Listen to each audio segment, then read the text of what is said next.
Bonjour à tous et merci de nous rejoindre dans cette rubrique.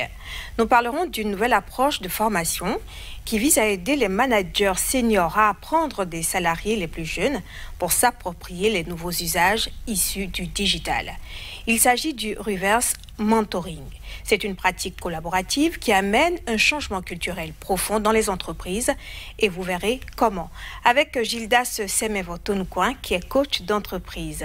Gildas Tonoucoin, merci d'avoir répondu à notre invitation. C'est un plaisir, madame. Alors, le reverse mentoring, qu'est-ce que c'est et comment est-ce que cette approche a vu le jour?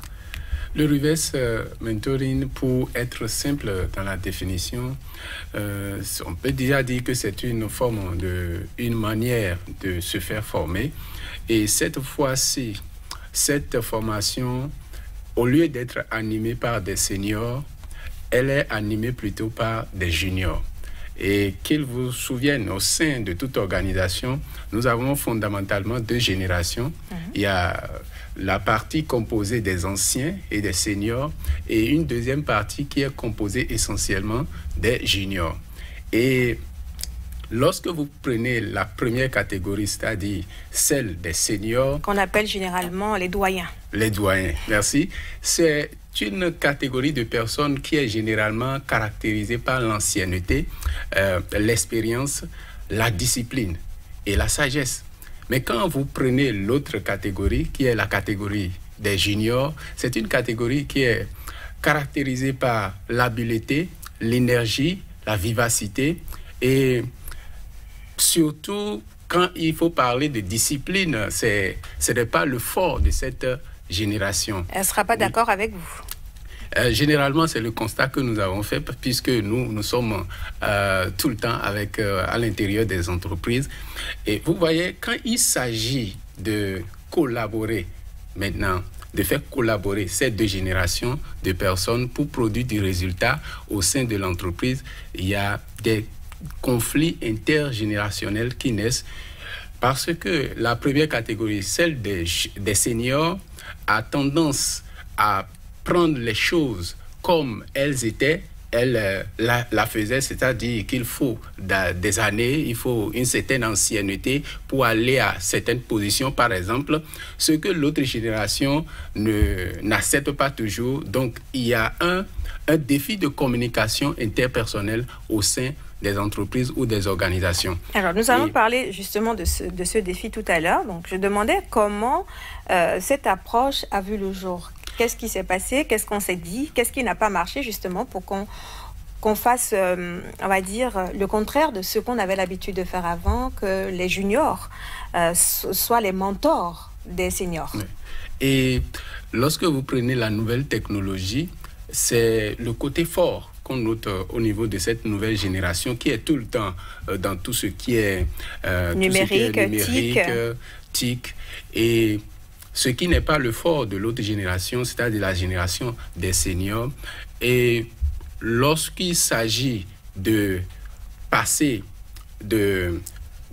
cette, je dirais, cette compétence aux seniors, il y a la manière, les méthodes à utiliser qui posent un défi.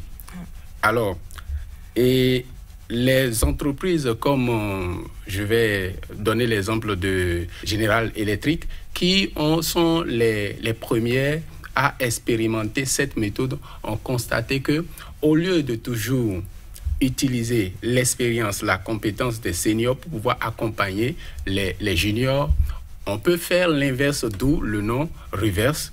On peut faire l'inverse en utilisant cette jeune génération pour pouvoir coacher, c'est-à-dire devenir des mentors pour l'ancienne génération et vice-versa, afin que la nouvelle génération puisse bénéficier de l'ancienneté, de l'expérience des seniors et que les seniors puissent jouir également des compétences de cette nouvelle génération, en l'occurrence la nouvelle technologie. Donc, en fait, c'est du donnant-donnant. Oui, c'est bien ça. On partage son expérience avec les jeunes et en retour, on gagne ce qu'on ne savait pas, par exemple, sur la manière d'utiliser les nouveaux outils. C'est bien cela. Et pour comprendre, il faut prendre le cadre familial, le foyer. Vous prenez les enfants aujourd'hui, lorsque vous avez votre smartphone, en quelques jours, votre enfant a déjà maîtrisé plus de 60% des applications du téléphone, alors que vous l'aviez depuis des mois et ce n'est pas sûr que vous êtes à 5% de connaissance ou de maîtrise de ces téléphones-là. Alors, donc, c'est un système d'apprentissage réciproque. Est-ce que sur le continent africain, on en fait déjà l'expérience? C'est vrai que vous avez donné l'exemple du cocon familial. Donc, les enfants et les parents le font sans peut-être savoir que c'est du reverse mentoring. Mais au niveau des entreprises en Afrique, est-ce que... Oui, effectivement, en Afrique, cela s'applique déjà. Et il y a plusieurs entreprises de la place qui ont commencé à expérimenter, surtout en ces temps où, avec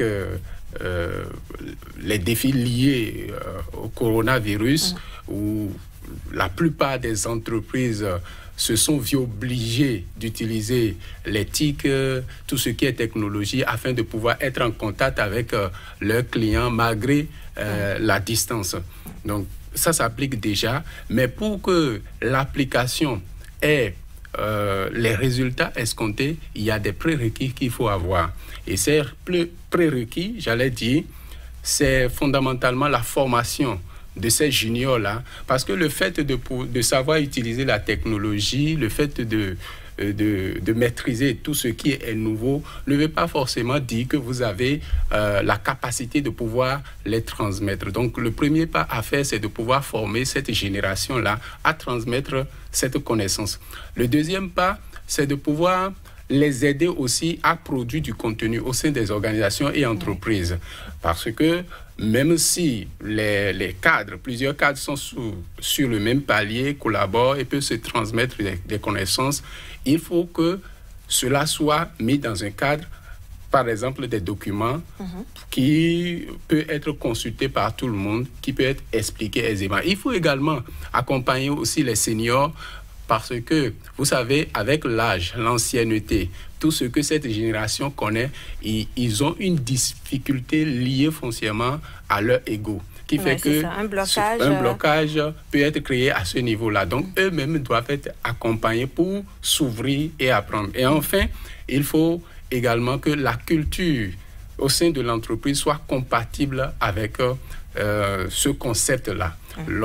Lorsque vous avez une culture d'entreprise essentiellement rigide et pyramidale, cela ne favorise pas trop l'utilisation de cette forme de partage de connaissances-là.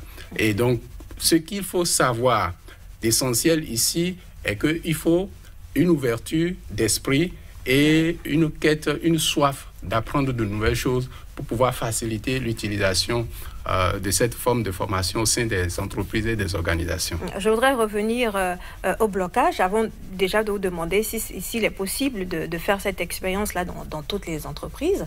C'est vrai que nous sommes en Afrique, vous savez, le concept du droit d'aînesse, on en parle beaucoup. Ce sont les jeunes qui, entre guillemets, apprennent des personnes d'un certain âge ou des doyens. Est-ce que ça peut être vraiment facile dans notre contexte? C'est vrai qu'il y a le télétravail aujourd'hui, ça passe peut-être, entre guillemets, aisément, mais dans une entreprise où on va peut-être institutionnaliser la chose, vous pensez que ça va être... Dans le contexte africain, c'est clair que ça ne va pas être facile.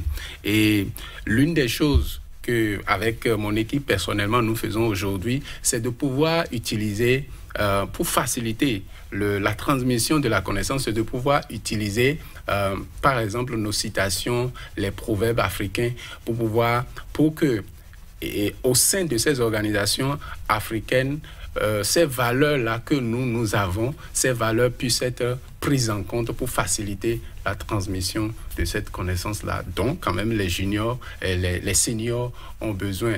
Vous imaginez, si le comptable du 21e siècle doit fonctionner comme le comptable d'antan, qui a souvent des piles de dossiers et il se sent fier d'être parmi ces dossiers-là, alors que le jeune aujourd'hui, avec un logiciel, il a déjà géré tout cela en quelques heures. Ouais. Donc, vous imaginez, si on doit toujours... Donc, ce qui veut dire que les seniors ont besoin de cette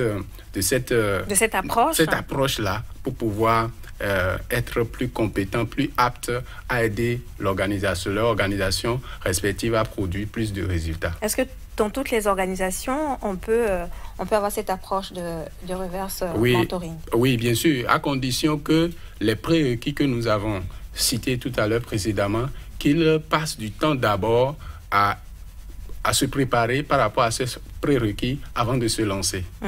Donc, on parle de conflits intergénérationnels au sein des entreprises. Oui. C'est une approche qui peut mettre fin à ce conflit-là? Oui, bien évidemment, puisque la collaboration, on sent que avec les seniors et les juniors, sans qu'un travail soit fait, il y a un certain manque de fluidité au niveau de la communication. Donc, justement, c'est pour pouvoir créer de la cohésion qu'il faut utiliser cette approche afin de faciliter, je vais dire, huiler la relation entre ces seniors-là et ces juniors. Parce que, qu'ils vous souviennent, quand il s'agit d'amener une entreprise à la performance puis à l'excellence, la cohésion d'équipe est quelque chose de très important. Oui. Donc, utiliser le reverse mentoring peut permettre d'atteindre cet objectif-là et donc amener l'entreprise à l'excellence. Vous semblez dire qu'il n'y a que des avantages, il n'y a pas d'inconvénients? Oui, les inconvénients viennent essentiellement du fait de ne pas avoir pris compte des prérequis. Lorsque il n'y a pas une préparation, vous allez plutôt accentuer ce conflit intergénérationnel qui fera que les gens ne vont pas s'entendre ou, comme il y a le droit du veto qui est exercé souvent par la hiérarchie, les gens vont plutôt installer une cohésion artificielle. Et ceci ne permet pas à l'entreprise donc d'atteindre ses objectifs. Nous sommes en train de finir cet entretien. Coach Gildas Semevotonukwa, si je vous demandais un mot de la fin de nos échanges, qu'est-ce que vous diriez aux chefs d'entreprise aujourd'hui? Je dirais aux chefs d'entreprise que le reverse mentoring, c'est une approche intéressante qui mérite d'être travaillée et d'être implémentée au sein de leurs organisations s'ils comptent prendre en compte, j'allais dire, les différents changements que nous avons aujourd'hui. Merci beaucoup. Au plaisir. Vous êtes Gildas Semevotonukwa, je le rappelle, coach d'entreprise. Et avec vous, nous avons parlé du reverse mentoring et de son utilité pour les organisations. Merci de nous avoir suivis. Restez avec nous sur Sika TV.